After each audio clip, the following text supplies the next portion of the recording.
அணைக்கட்டு பகுதியில் திமுகவினரால் நிகழ்த்தப்படும் மணல் கொள்ளையை கட்டுப்படுத்த தவறிய விடிய அரசுக்கு கண்டனம். வேலூர் புறநகர் மாவட்ட கழகம் சார்பில் வருகிற 22ஆம் தேதி மாபெரும் கண்டன ஆர்ப்பாட்டம் நடைபெறும் என அதிமுக பொதுச் செயலாளர் எடப்பாடி கே பழனிசாமி அறிவிப்பு. பன்னீர் ஆதரவாளர்கள் 200க்கும் மேற்பட்டோர் அதிமுகவில் இணைந்தனர். பொதுச் செயலாளர் எடப்பாடி கே பழனிசாமி முன்னிலையில் கழகத்தில் இணைந்து கொண்டனர்.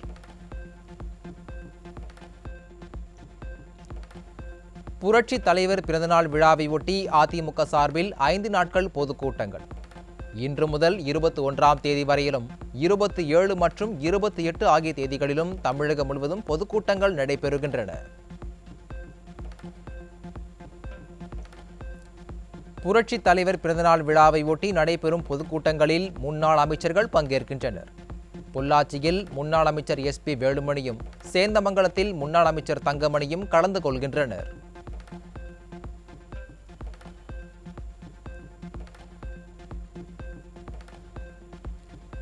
ராணிப்பேட்டையில் உள்ள ஆரம்ப சுகாதார நிலையத்திற்கு 3 ஆண்டுகளுக்கு பிறகு ஆய்விற்கு சென்று அட்ராசிட்டி செய்த அமைச்சர் மா. சுப்பிரமணியன். மருத்துவமனையில் முன்னாள் முதலமைச்சர் எடப்பாடி கே பழனிசாமி படம் இருப்பதை பார்த்து மருத்துவருக்கு மெமோ கொடுக்க சொன்னதால் மக்கள் அதிர்ச்சி. இந்த ஹாஸ்பிட்டல்ல 3 பேனர் நல்ல மெயின் எடப்பாடி படம் போட்டு, எடப்பாடி பழனிசாமி ஜெயலலிதா படம் போட்டு 104, 108 கேலண்டர்லாம் பெருசாக அந்த இது வச்சு மாற்றி வச்சிருக்காங்க. ஒரு மெமோ கொடுங்க சார். தீபமோ நீங்கள் ஒரு சாதி மெமோவாக கொடுங்க. விடிய ஆட்சியில் மருத்துவர்கள் மருந்து பற்றாக்குறையால் நோயாளிகள் அவதியுறும் நிலையில் ஸ்டாலின் புகைப்படம் இல்லாததை பெரிய குறையாக கூறிய சுகாதாரத்துறை அமைச்சர். முன்னாள் முதலமைச்சர் எடப்பாடி கே பழனிசாமி புகைப்படத்தை மாற்றினால் சுகாதாரத்துறை மேம்பட்டு விடுமா என மக்கள் கேள்வி. ஆரம்ப சுகாதார நிலைய கட்டிடத்தின் மோசமான நிலை மற்றும் மருத்துவர் இல்லாமை குறித்து தன் வாயாலேயே பேசி மாட்டிக்கொண்ட மா. சுப்பிரமணியன். உலக தரத்தில் அரசு மருத்துவமனைகள் செயல்படுவதாக பொய் பேசி வந்த மா. சுப்பிரமணியத்தின் நாடகம் பொதுமக்கள் முன்பு அம்பலம்.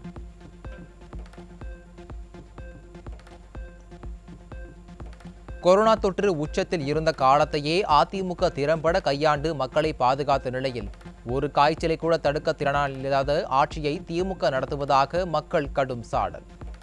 திமுக ஆட்சி பொறுப்பேற்ற பின் சீரழிந்து போன சுகாதாரத்துறையினால் தினந்தோறும் சொல்லோனா துயரங்களை சந்தித்து வருவதாக மக்கள் வேதனை. தமிழகத்தில் டெங்கு காய்ச்சலால் பாதிக்கப்பட்டவர்களின் எண்ணிக்கை 922ஆக உயர்ந்துள்ள நிலையில் மேலும் ஒருவர் பலி. முன்னெச்சரிக்கை நடவடிக்கை எடுக்க வேண்டிய விடியா திமுக அரசின் சுகாதாரத்துறை அமைச்சர் மா. சுப்பிரமணியன் ஆய்வு என்ற பெயரில் போட்டோ ஷூட் நடத்தி வருவதாக குற்றச்சாட்டு. தமிழக பட்ஜெட் கூட்டத்தொடருக்கான ஆலோசனை கூட்டத்தில் பங்கேற்கப் போவதில்லை என தமிழக அரசுக்கு கிரடாய் அமைப்பு கடிதம். தமிழக அரசிடம் ஏற்கனவே முன்வைத்த கோரிக்கைகளுக்கு இதுவரை தீர்வு காணப்படவில்லை என குற்றச்சாட்டு. சென்னையில் கோலோ இந்தியா போட்டி இன்று தொடக்கம். இன்று தொடங்கி வரும் 31ஆம் தேதி வரை நடைபெறுகிறது.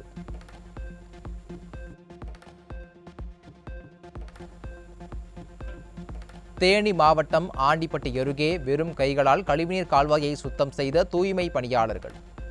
மாவட்ட நிர்வாகமும் ஊராட்சி நிர்வாகமும் இதுவரை நடவடிக்கை எடுக்கவில்லை என குற்றச்சாட்டு.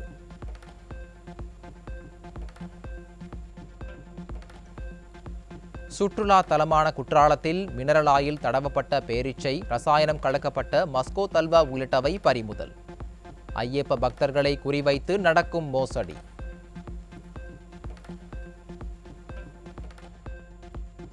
தலைமறைவு குற்றவாளிகள் குறித்து நாளிதழ்களில் அறிவிப்பு வெளியிடாதது ஏன் என தமிழக அரசுக்கு உயர்நீதிமன்ற மதுரை கிளை சரமாரி கேள்வி.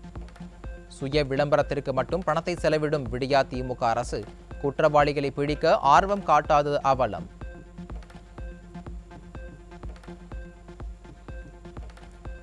கோவை மாநகரில் சாலை சீரமைக்க 446 கோடி ரூபாய் தேவை என அரசுக்கு கருத்தூர் அனுப்பிய மாநகராட்சி நிர்வாகம். கோவை சாலைகள் மிகவும் மோசமாக இருப்பது இதன் மூலம் அம்பலமாகி இருப்பதாக குற்றச்சாட்டு.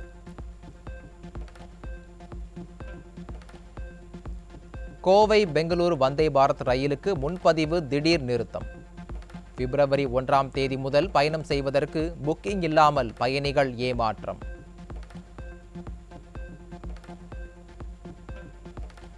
அமுல் நிறுவனத்தை தொடர்ந்து கர்நாடகாவின் நந்தினி பால் விற்பனையும் தமிழகத்தில் அதிகரிப்பு.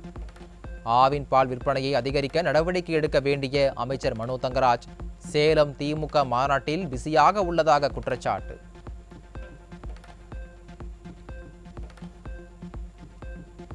ஆவின் பால் கொள்முதல் விலையை உயர்த்துவதாக பெயரளவிற்கு அறிவித்துவிட்டு இன்னும் அரசாணை பிறப்பிக்காமல் ஏமாற்றும் விடியா அரசு. தற்போதைய நிதி நெருக்கடியில் ஸ்டாலினின் உத்தரவை அமல்படுத்த இயலாது என தகவல் வெளியாகி உள்ளதால் பால் உற்பத்தியாளர்கள் கடும் கொந்தளிப்பு. சென்னையில் மருத்துவரின் பரிந்துரை சீட்டு இல்லாமல் ஆன்லைன் மூலமாக போதையை உண்டாக்கும் மருந்து பொருட்கள் விற்பனை. தமிழகத்தில் புற்றீசல் போல் பரவி வரும் போதைப்பொருள் புழக்கத்தை கட்டுப்படுத்த முடியாமல் திணறும் காவல்துறை. உதகையில் நிலவி வரும் குளிர் மற்றும் கடும் உறைபனி காரணமாக 2.8 டிகிரி செல்சியஸ் வெப்பநிலை பதிவு. சுற்றுலா பயணிகளின் வருகை முற்றிலுமாக குறைந்த நிலையில் உதகை மக்களின் இயல்பு வாழ்க்கையும் முடங்கியது. சென்னையில் பிப்ரவரி 15ஆம் தேதி மாபெரும் உண்ணாவிரத போராட்டம் நடத்தவுள்ளதாக தமிழ்நாடு அனைத்து அரசு அலுவலர்கள் மற்றும் ஆசிரியர்கள் சங்கங்களின் கூட்டமைப்பு அறிவிப்பு. தேர்தல் வாக்குறுதிகளை திமுக அரசு நிறைவேற்றாவிட்டால் பிப்ரவரி 26ஆம் தேதி முதல் காலவரையற்ற வேலைநிறுத்தத்தில் ஈடுபட உள்ளதாகவும் எச்சரிக்கை.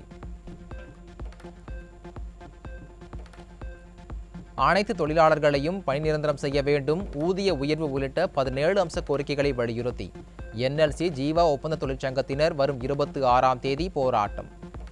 நெய்வேலி NLC நிறுவனத்தின் தலைமை அலுவலகத்தை குடும்பத்துடன் முற்றுகையிடப் போவதாக அறிவிப்பு.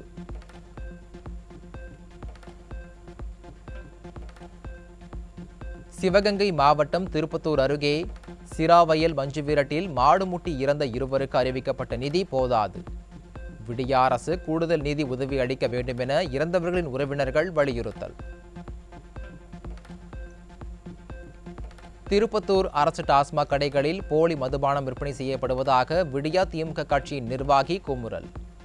உடனடியாக அரசு தலையிட்டு உரிய நடவடிக்கை எடுக்க வலியுறுத்தல்.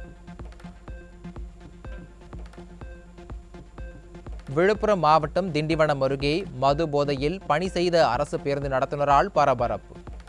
தலைக்கேறிய போதையுடன் தள்ளாடிய நடத்துனரை பேருந்து ஓட்டுநர் பத்திரமாக வீட்டுக்கு அனுப்பி வைத்ததை கண்டு பொதுமக்கள் முகம் சுழிப்பு.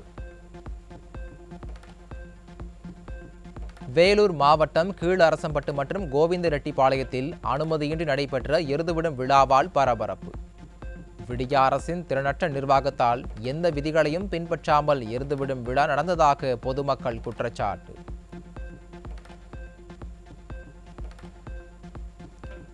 பாலக்காட்டில் இருந்து திருச்சி வரை செல்லும் பயணிகள் ரயில் பராமரிப்பு பணி காரணமாக இன்று கரூர் ரயில் நிலையத்தில் நிறுத்தப்படும். தென்னக ரயில்வே சார்பில் சேலம் கோட்டம் அறிவிப்பு.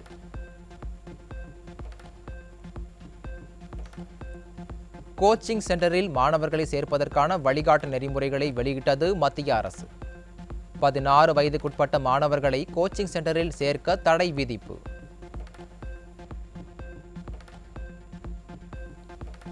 தூத்துக்குடிக்கு வந்து கொண்டிருந்த சரக்கு கப்பல் மீது ஏடன் வளைகுடா பகுதியில் ட்ரோன் தாக்குதல். சம்பவ இடத்திற்கு விரைந்தது இந்திய கடற்படையின் INS விசாகப்பட்டினம் கப்பல்.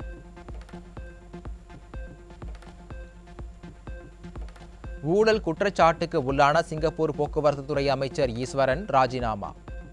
மக்கள் செயல்பாட்டு கட்சியின் அடிப்படை உறுப்பினர் பதவியில் இருந்தும் விலகுவதாக அறிவிப்பு. குஜராத் மாநிலம் வதோதராவில் சுற்றுலா சென்ற பள்ளி மாணவர்களை ஏற்றிச் சென்ற படகு கவிழ்ந்து கோர விபத்து. 14 மாணவர்கள் 2 ஆசிரியர்கள் உட்பட 16 பேர் பரிதாபமாக உயிரிழப்பு. டெல்லியில் உள்ள அடுக்குமாடி குடியிருப்பில் ஏற்பட்ட பயங்கர தீ விபத்தில் 6 பேர் உயிரிழப்பு. விபத்து ஏற்பட்டதற்கான காரணம் குறித்து டெல்லி போலீசார் தீவிர விசாரணை. டெல்லி தமிழ் சங்கம் சார்பில் 2 நாள் திருக்குறள் மாநாடு டெல்லியில் அடுத்த மாதம் நடைபெறும் என அறிவிப்பு. நாட்டின் தேயிலை ஏற்றுமதி கடந்த ஆண்டு ஜனவரி முதல் அக்டோபர் வரையிலான காலகட்டத்தில் 18 கோடி கிலோ குறைவு. ஈரானில் நிலவி வரும் போர் சூழல் காரணமாகவே தேயிலை ஏற்றுமதி குறைந்துள்ளதாக தகவல். மனிதர்களை கொல்லக்கூடிய திறன் வாய்ந்த கொடிய வைரஸை வைத்து சீனா ஆய்வு செய்து வருவதாக அதிர்ச்சி தகவல் வெளியீடு. சீனாவின் கொடூர திட்டத்தால் உலக நாடுகள் கலக்கம்.